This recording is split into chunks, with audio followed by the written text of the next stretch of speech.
Hello, I'm Laura Painter. You're watching an ABC10 Plus recap of stories you may have missed. We have the latest on the Sacramento City Hall camping ban. Then in dollars and cents, as recent graduates celebrate major milestones and look ahead to college or new jobs, scammers are increasingly targeting them. What you need to know. The ABC10 Plus recap starts right now.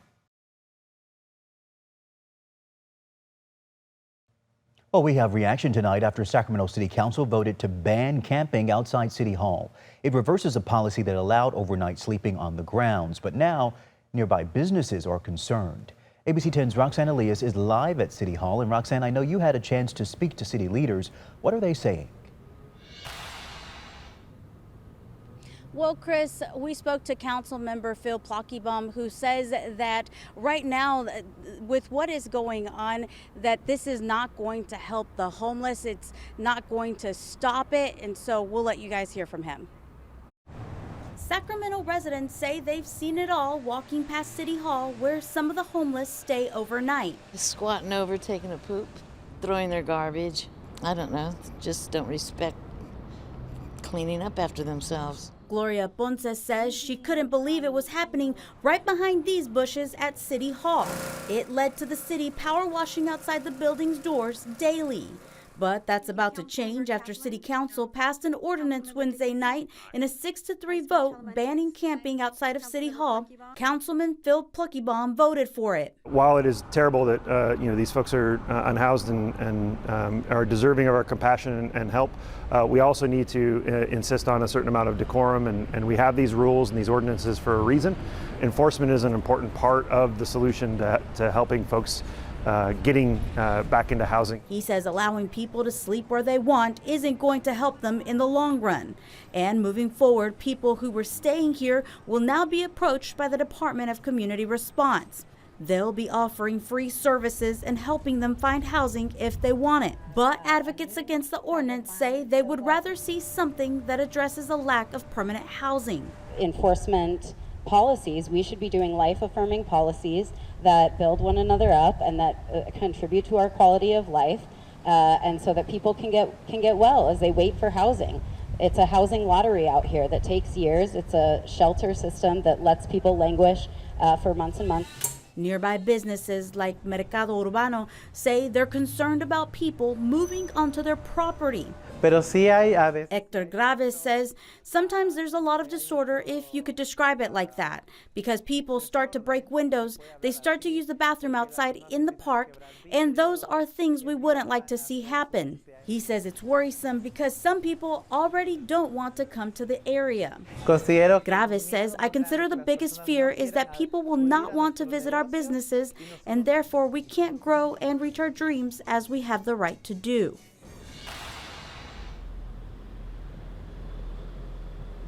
The councilman says it's unclear when this ordinance will be enforced, but they will start notifying people out here about a month in advance. I'm live in downtown Sacramento. Roxanne Elias, ABC 10. Okay, stay with us for updates on the timing of that enforcement. Roxanne, thank you. In Cortland, the community recently celebrated its 51st annual Pear Fair, but people are now worried about threats to that tradition with potential changes to the way water flows to the community. As ABC 10's Austin Castro explains, new water concerns could impact the main produce in Cortland. For the Cortland community, the pear has been at the heart of their Delta tradition since 1972. However, people in this small town now tell me that the upcoming proposed Delta conveyance project could potentially change that and impact this all-important local crop. Every summer, the small Delta town of Cortland comes alive with its annual Pear Fair and Harvest, the tradition lasting generations with the harvest serving as the backbone to the local economy. Now, locals are saying that's being threatened by a potential water project. Once you build something like that, if you impact these communities and you lose them, they're gone forever. Papalardo is one of the locals worried about the proposed Delta Conveyance project and its impact to communities like Cortland. The Delta Conveyance project would create 2 new water intakes on the Sacramento River, just north and south of Hood. and then a tunnel to connect that to the South Delta. The project aims to improve water supply reliability and quality while also offering seismic reliability for the State Water Project. Buckman acknowledges the local community impact is something they're mindful of. The effects are generally localized to the immediate areas around where we have facilities. Much of the tunnel system that we're looking at is underground. That has many locals worried about what it means for their local pear farmers. The construction is going to be a huge impact on their ability to move fruit. I think they work on some pretty tight margins and have to take a lot of risks, a lot of years. To help mitigate the local impact, the Department of Water Resources says they've budgeted $200 million for their community benefits program to help towns like Cortland. They did try and set up a stakeholder engagement committee, but they didn't take any input. It was all their idea, telling us what the way they were going to do it. Some locals continue to argue there needs to be more community outreach and collaboration on such a significant project. I think we're really here to work with them. The Delta wants to find a solution for water in California. It's a huge issue that I think we are also here to help solve. Now, this Delta conveyance project is still a long ways from being completed. Officials tell me they expect construction to start in 2029, with it being completed in 2042. That would then be followed by 2 years of startup and commissioning. Reporting in Cortland, Austin Castro, ABC 10. And well, the speculation's over. Now we know former Vice President Kamala Harris will not be running for California governor. Harris made the announcement just this morning, adding that she's leaving open the possibility of running for president in 2028. And it's not known when she will make that decision, but she did release a statement today saying in part, quote, "Over the past 6 months, I have spent time reflecting on this moment in our nation's history and the best way for me to continue fighting for the American people and advancing the values and ideals I hold dear." And Nancy Pelosi speaking out today about Harris's decision. Take a listen. Well, I'm sure that I support any decision that she made in terms of running for governor in California. And now we're off to a gubernatorial race where we have many great candidates, one in particular, Lenny Secopoulos, whom I support. But unless if Kamala was not running, whatever she decides to do. So now the race to replace Governor Newsom in 2026 is wide open. The Democratic field includes former Los Angeles Mayor Antonio Villaraigosa, former State Controller Betty Yee, Lieutenant Governor Eleni Kounalakis, former U.S. Congressmember Katie Porter, and former State Senate Leader Tony Atkins, as well as former Health Secretary Javier Becerra and State Superintendent of Schools Tony Thurmond. And on the Republican side, already in the race is Riverside County Sheriff Chad Bianco, British native and former Fox commentator Steve Hilton, business consultant Sharifa Hardy, farmer Leo Zaki, entrepreneur and affordable housing advocate Brandon Jones. And I also want to mention, we have a streaming special that is up right now on our ABC10 Plus TV streaming app because it is a pivotal period for California Democrats. And the ABC10 team spent, we recently traveled to the Democratic State Party convention where all eyes are on the 2026 elections, including the big race for the governor. The team interviewed the top 7 Democratic contenders to replace Governor Newsom, and you can find those interviews and a whole lot more on our ABC10 Plus TV streaming app. Just look for California Dems on the home screen. Well, the California Air Resources Board is under fire again, and tonight a coalition of nonprofit groups have filed a brand new lawsuit. The group claims that the state's low-carbon fuel standard encourages major polluters to continue harming the environment. So I want to bring in ABC10's Jeannie Nguyen, who is here to give us the details on the lawsuit and also the response from the state, right, Jeannie? Yes, Alex, this is the second time CARB has been sued in less than a year in regards to the recent amendments made to the LCFS. The nonprofit Food and Water Watch say the state's program gives incentives to big factory farms to continue to produce harmful biogas. But CARB believes it's doing good for the state. We are suing the California Air Resources Board for injuring communities in California and across the country by encouraging massive factory farms. In this lawsuit filed last Friday, a group of nonprofits, including Food and Water Watch, are suing the California Air Resources Board, or CARB, in regards to its low-carbon fuel standard program. By encouraging and incentivizing the largest factory farms to pollute even more than they already do through the state's low-carbon fuel standard program. And this really is a sad story because the LCFS was adopted with the intent of improving environmental conditions and protecting communities. The lawsuit claims the program is incentivizing big factory farms to keep polluting, rewarding them for producing biogas, a process the group argues has been contaminating the air for years. CARB's updated LCFS rules just went into effect on July 1st, aiming to cut greenhouse gas emissions and let polluters offset their emissions by buying credits. A CARB spokesperson tells ABC10 in part, the LCFS provides incentives to reduce fossil fuels, which can cause air pollution, adding there will be no comment on any pending or potential litigation. I would agree that's an intent of the low carbon fuel standard. Unfortunately, that isn't happening when we're talking about factory farm gas. It comes as CARB's LCFS program is being heavily criticized for other reasons, especially its potential impacts on gas prices. Gas prices in California can get up to $8.43 a gallon by December of 2026. That's only 18 months from now. That's not very long.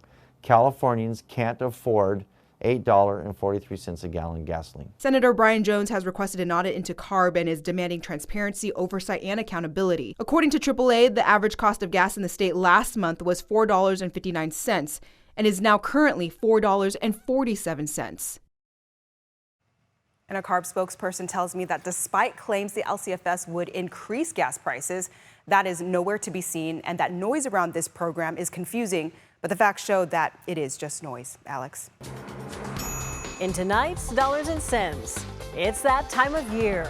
New grads are getting ready for their next steps, like starting college or launching their careers and new jobs or moving. It's an exciting time, but they might not be ready for all the scams out there targeted specifically for them. A financial expert I talked with says just knowing what to look for can help keep your money and personal information safe. Graduation is such a big transition, but unfortunately there are scammers out there who want to take advantage. Benny, what do you think families, recent grads, students need to know? Well, they need to be educated and they need to understand what are some of the red flags. Online scams are on the rise. The Federal Trade Commission says more than $16 billion were lost to scammers in 2024, up 33% from 2023. Benny Sanchez with JP Morgan Chase says scholarship scams are common and widespread. Students are scammed thinking that they are going to get a scholarship, and they're providing their personal information, their financial information to these scammers that have said you have qualified. There are ways to protect yourself. First, look for red flags. Sanchez says scammers will reach out to students and recent grads via email, text, and social media with fraudulent offers from fake companies, tricking students into sharing sensitive data. Then, take a pause. Make sure the information is coming from a trusted source before you click on any links or send your personal information.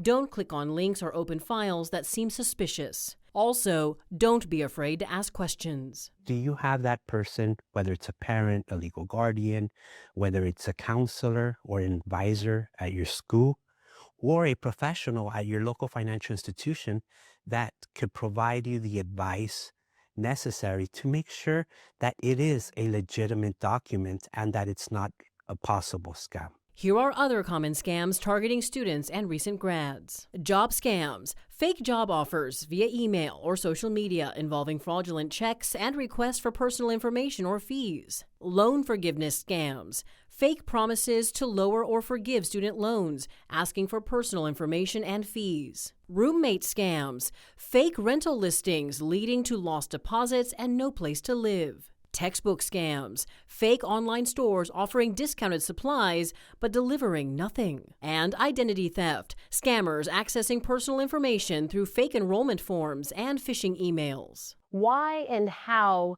are recent grads and students particularly vulnerable to these kinds of scams? When we think about technology and the evolution of technology, artificial intelligence, the usage of internet, social media, these are the platforms that our students are navigating. Unfortunately, fraudsters are also navigating those platforms to take advantage of the situation. If you become a victim of a scam, report it to your bank, the police, and the Federal Trade Commission. Also, run a credit report on yourself to see if any fraudulent accounts were opened in your name. Fraud can impact your credit score, making it harder for you to get loans, open credit cards, or affect your employment opportunities. The conversation doesn't end here. I have more dollars and cents stories to help you keep your money and personal information safe, streaming right now on our free ABC10 Plus TV streaming app. Remember, your money questions have answers. Email me at lpainter@abc10.com. Well, despite repeated calls for a cut to the interest rate by President Trump, the Fed said today it will leave short-term interest rates unchanged, at least for now. The decision leaves the key short-term rate at about 4.3%, where it has stood after the central bank reduced it 3 times last year. The chair, Jerome Powell, has said the Fed would have likely cut rates already if not for the sweeping tariffs. Powell and other Fed officials say they want to see how Trump's duties on imports will impact inflation and the broader economy. Well, now let's turn back to that earthquake and tsunami warning. Chief Meteorologist Monica Woods is here now, and I know you've been able to catch up with a seismologist from the U.S. Geological Survey. Yeah, and we want to know, is there a direct one-to-one ratio between the strength of the earthquake and a potential tsunami? It's loosely correlated is what I found out. But like with any other natural disaster, there's other factors at play, as Elizabeth Cochran explains. The larger the earthquake, the larger the potential tsunami would be. However, lots of factors come into play. For example, if the earthquake is deep enough, it doesn't break the Earth's surface, so it doesn't have that same effect of forcing the water upwards. The other factors that come into play, how far is it from the earthquake, and also the bathymetry? What does the ocean floor look like? So a place like Crescent City, surprisingly enough, is going to be vulnerable time and time again. We had peak waves at 4 feet. Other areas saw some impressive waves like Arena Cove as well as Point Reyes. But all in all, she said really Crescent City, it just kind of sticks out there like a sore thumb on the coast of California. Still under a tsunami advisory, by the way. So you can see how it kind of has that pointed view right there. And the bathymetry, that ocean floor, really helps to produce some higher waves in that location. So we really thank Elizabeth for taking time out of what has been a busy 24 hours there.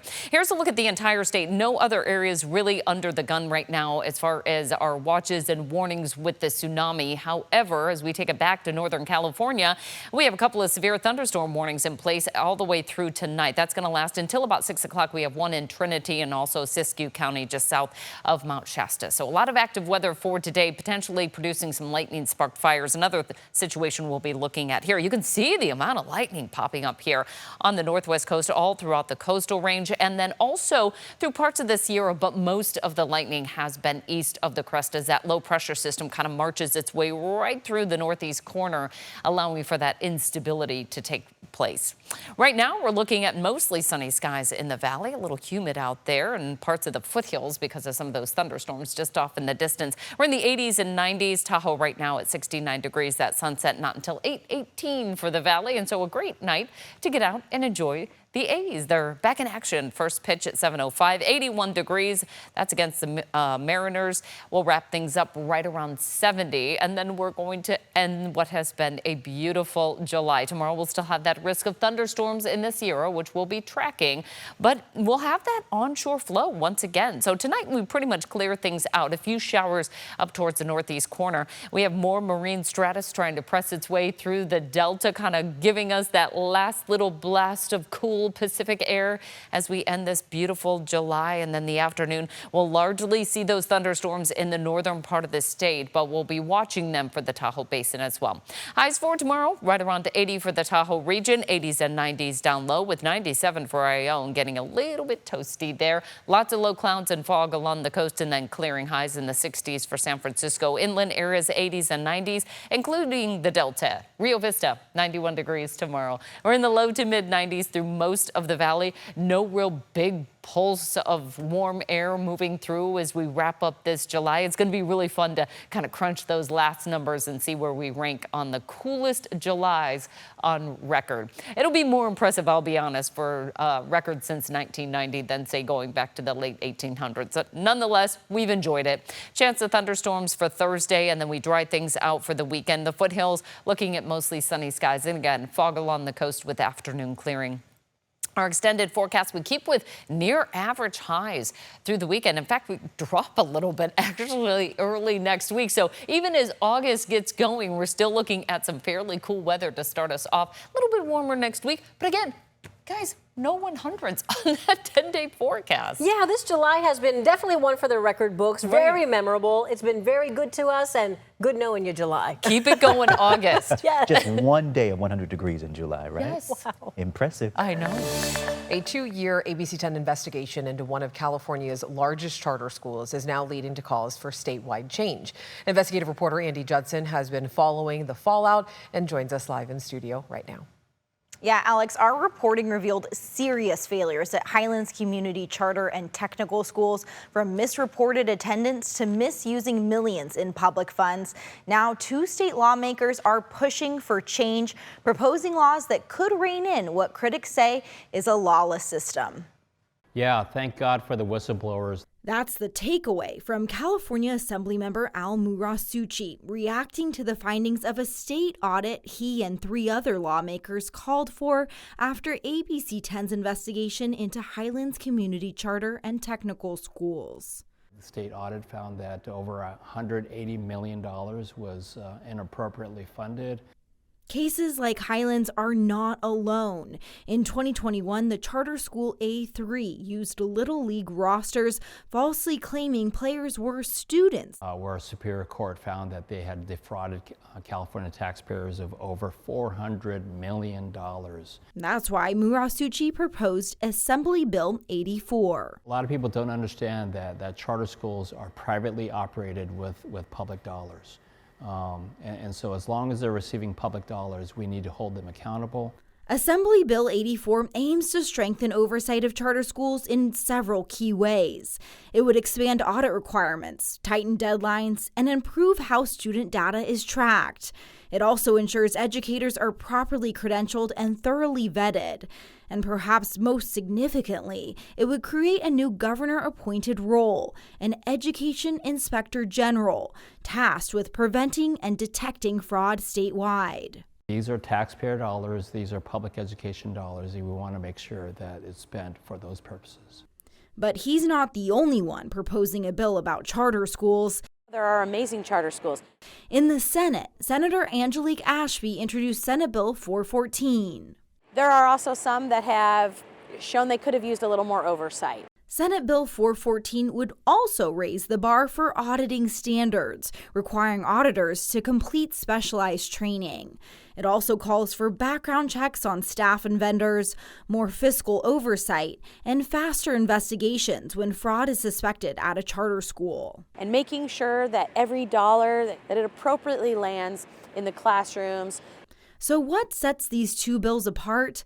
Murasuchi's bill relies on input from the Fiscal Crisis Management and Assistance Team, which is basically good government and nonpartisan entities that made independent recommendations for how to reform and try to avoid this kind of fraudulent activity. Our bill incorporates all of the recommendations. The Senate bill incorporates just some of them.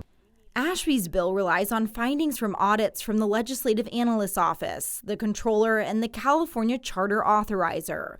She also argues her bill would not cost as much, as she's not proposing a new government position. So our solution is a little bit easier to implement, and 84 has a little bit more expensive solution. Charter schools were designed to offer flexibility, especially for students who might not fit into traditional public school settings. Now, efforts to increase oversight are facing some pushback, with critics arguing it could undermine the very independence these schools were built on. We absolutely oppose this bill. Critics of AB 84 call it a sledgehammer, when only a scalpel would do. We don't want to punish, good actors. We just want to go after the bad actors. While critics of SB 414 say it does not go far enough. I don't agree that we don't have strong measures in there. One big difference is who supports each bill. 414 tries to have a broader scope of engagement with more people, more interested parties. Like the California Charter Schools Association, which sponsors Senate Bill 414 but opposes Assembly Bill 84. ABC10 reached out to the association for comment. They did not respond. Many charter advocates have followed this motto, pushing against AB 84. Fantastic. While others, including some whistleblowers at Highlands and its oversight agency, Twin Rivers Unified, support AB 84. I was a whistleblower on fiscal fraud. I strongly support AB 84. And I strongly support AB 84. Before the entire Highlands board resigned, they approved $90,000 to hire a lobbyist to, in part, support SB 414 and oppose AB 84. We asked the lawmakers about this. I think the timing is very suspicious that now that they're hiring lobbyists that are trying to kill my bill, that's trying to strengthen the oversight that I believe we need in order to make sure that we don't have more Highlands. Public dollars should not be used on lobbying, period. Well, first of all, a lot of people support 414 that have nothing to do with Highlands. 414 is not a Highlands-specific bill. Highlands is a charter school. It is in this region. It is a school that has made some egregious mistakes and is a perfect example of why we need a bill like Senate Bill 414. We also asked Jonathan Raymond, Highlands' new executive director. If you're turning things around here, why spend public funds to oppose legislation that's aimed at increasing oversight? Yeah, so Andy, it's about us bringing in expertise and knowledge. We know we have government officials, we have regulators that, we've got to get in front of, and we have to tell our story. And it's not about us opposing or supporting legislation. We're about surviving and telling the Highlands story and why it's so important to keep this school open. After our interview, Highlands sent a statement saying their lobbyist will focus on partnerships and coalition, and that engaging in legislative issues is not their focus at this time. Charter schools were meant to offer choice, but these bills ask, who's watching the choices being made with public money? Although the Assembly and Senate bills are very similar, I asked Senator Ashby why they weren't introduced as a joint effort with Assemblymember Muasuchi in the first place. She explained the bills started off quite different, but over time they've moved closer together and said there is a real possibility they could eventually merge. Alex? All right, Andy, thank you. Thanks so much for watching this ABC 10 Plus recap. We're here 24/7 on the free ABC 10 Plus TV streaming app. You can get your local news and weather anytime, anywhere. I'm Laura Painter. Take care. I'll see you next time.